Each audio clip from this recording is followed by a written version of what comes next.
ಮಾಡಿದೆ. ಬಟ್ ಆ ರೀತಿ ನಾವೇನು ಮನಸ್ಸು ಬೇರೆ ಮಾಡ್ಕೊಂಡು ಬಗ್ಗೆ ಹೋಗ್ಲಿಕ್ಕಾಗಲ್ಲ. ಇದೊಂದು ಪ್ರಕ್ರಿಯೆ ನಡೀತಾನೆ ಇರೋದು. ಚುನಾವಣೆ ಬರ್ತಾ ಇರ್ತದೆ, ಹೋಗ್ತಾ ಇರ್ತದೆ, ನಾವು ಭಾಗವಹಿಸ್ತೀವಿ, ಆ ಕಾರ್ಯಕ್ರಮಗಳಲ್ಲಿ ನಡೀತಾನೆ ಇರಬೇಕಾಗ್ತದೆ. ಅದರಿಂದ ಯಾವುದೇ ರೀತಿ ನಾವು ಬೇಜಾರು ಮಾಡೋದು ಬೇಡ, ಮತ್ತೆ ಮನೆಯಲ್ಲಿ ಕೂಡೋದು ಬೇಡ.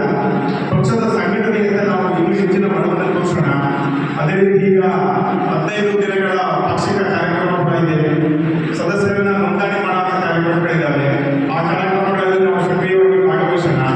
ನಮ್ಮ ಚಾಮರಾಜನಗರದಿಂದ ಕನಿಷ್ಠ 2 ಲಕ್ಷ ಸದಸ್ಯರುಗಳನ್ನು ನೋಂದಣಿ ಮಾಡಬೇಕು ಅಂತ ಹೇಳಿ ಒಂದು ತೀರ್ಮಾನ ಮಾಡಿದೆ. ಮುಖಂಡರಿಂದ ಮತ್ತು ರಾಜ್ಯದಿಂದ ಬಂದಿದೆ. ಆ ನಿಟ್ಟಲ್ಲಿ ಕೂಡ ನಾವೆಲ್ಲ ಸಕ್ರಿಯವಾಗಿ ಕೆಲಸ ಮಾಡಬೇಕಾಗ್ತದೆ. ನಿಮ್ಮ ಗ್ರಾಮಗಳಲ್ಲಿ ನಮ್ಮ ಕಾರ್ಯಕರ್ತರನ್ನ ಭೇಟಿ ಮಾಡಿ ಅವರನ್ನು ಕಂಡು ಅವ್ರ ಮೊಬೈಲ್ ಮುಖಾಂತರನೇ ಸದಸ್ಯತ್ವ ನೋಂದಣಿಯನ್ನ ಮಾಡಲಿಕ್ಕೆ ತಾವೆಲ್ಲ ಕೂಡ ತೊಡಗಿಸಬೇಕಾಗ್ತದೆ. ಅದೇ ರೀತಿ ST ಮೋರ್ಚಾನ ಇನ್ನೂ ಕೂಡ ನಾವು ತಳಮಟ್ಟದಿಂದ ಸಂಘಟನೆ ಮಾಡಬೇಕು. ಈಗಾಗಲೇ ಸಂಘಟನೆ ಸಾಧ್ಯ ಇಲ್ಲ.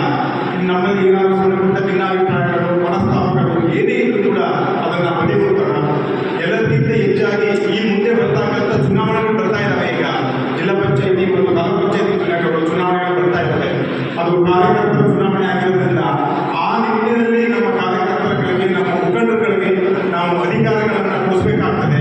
ಆ ನಿಟ್ಟಿನಲ್ಲೂ ಕೂಡ ನಾವು ನಮ್ಮ ಗ್ರಾಮಗಳಲ್ಲಿ, ನಮ್ಮ ಇರುವಂತಹ ಜಾಗಗಳಲ್ಲಿ ನಾವು ಕೆಲಸಗಳು ಮಾಡಬೇಕಾಗ್ತದೆ.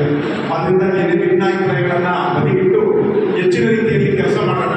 ಮುಂದಿನ ಚುನಾವಣೆಗಳಲ್ಲಿ ನಮ್ಮ ಕಾರ್ಯಕರ್ತರನ್ನ ಪ್ರಚಂಡ ಬಹುಮತದಿಂದ ಗೆಲ್ಲಿಕ್ಕೆ ಏನೇನು ವ್ಯವಸ್ಥೆಗಳನ್ನು ಮಾಡಬೇಕು ಈಗಿಂದಲೇ ಮಾಡ್ಕೊಂಡು ಹೋಗೋಣ ಅಂತ ತಮ್ಮಲ್ಲಿ ಕೇಳ್ಕೊಳ್ತಾ, ಇನ್ನೂ ನಿಮ್ಮಲ್ಲಿ ಇರ್ತಕ್ಕಂಥ ಯಾರ್ಯಾರು ಕೆಲವು ಪದಾಧಿಕಾರಿಗಳು ಬರಲಿಲ್ಲ, ಅವುಗಳನ್ನು ಕೂಡ ನಾವು ಇನ್ನೂ ದಿನ ಅವರನ್ನೆಲ್ಲ ಕಳಿಸಿಕೊಳ್ಳುವಂಥ ಕೆಲಸ ಮಾಡೋಣ. ಈಗ ಮಂಡಲದ ಅಧ್ಯಕ್ಷರು ಮತ್ತು ಪದಾಧಿಕಾರಿಗಳು ಪ್ರಧಾನ ಕಾರ್ಯದರ್ಶಿಗಳು ಮಾತ್ರ ಇಲ್ಲಿ ಆದೇಶ ಪತ್ರಗಳ ವಿತರಣೆ ನಮ್ಮ ಜಿಲ್ಲಾಧ್ಯಕ್ಷರು ಮಾಡ್ತಾರೆ.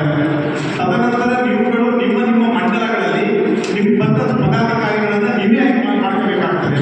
ಅವು ಎಷ್ಟು ಪದಾಧಿಕಾರಿಗಳಿಂದ ಗಮನಕ್ಕೂ ಬಂದಿದೆ. ನಿಮ್ಮ ಹೆಚ್ಚಿನ ವಿಷಯ ಇದ್ದರೆ ಜಿಲ್ಲಾಧಿಕಾರಿಗಳು, ನಮ್ಮ ಜಿಲ್ಲಾಧ್ಯಕ್ಷರು ನಿಮಗೆ ಮಾಹಿತಿಯನ್ನು ಕೊಡ್ತಾರೆ. ಆ ನಿಟ್ಟಿನಲ್ಲಿ ಅಧ್ಯಕ್ಷರು ಮತ್ತು ಪ್ರಧಾನ ಕಾರ್ಯದರ್ಶಿಗಳಿಗೆ ಈ ಆದೇಶ ಪತ್ರವನ್ನು ಕೊಡ್ತಾರೆ. ತದನಂತರ ನೀವು ನಿಮ್ಮ ಮಂಡಲಗಳಲ್ಲೇ ನಿಮ್ಮ ಪದಾಧಿಕಾರಿಗಳನ್ನು ಆಯ್ಕೆ ಮಾಡಿ ಆ ಪ್ರಕ್ರಿಯೆಯನ್ನು ಕೂಡ ಆದಷ್ಟು ಬೇಗ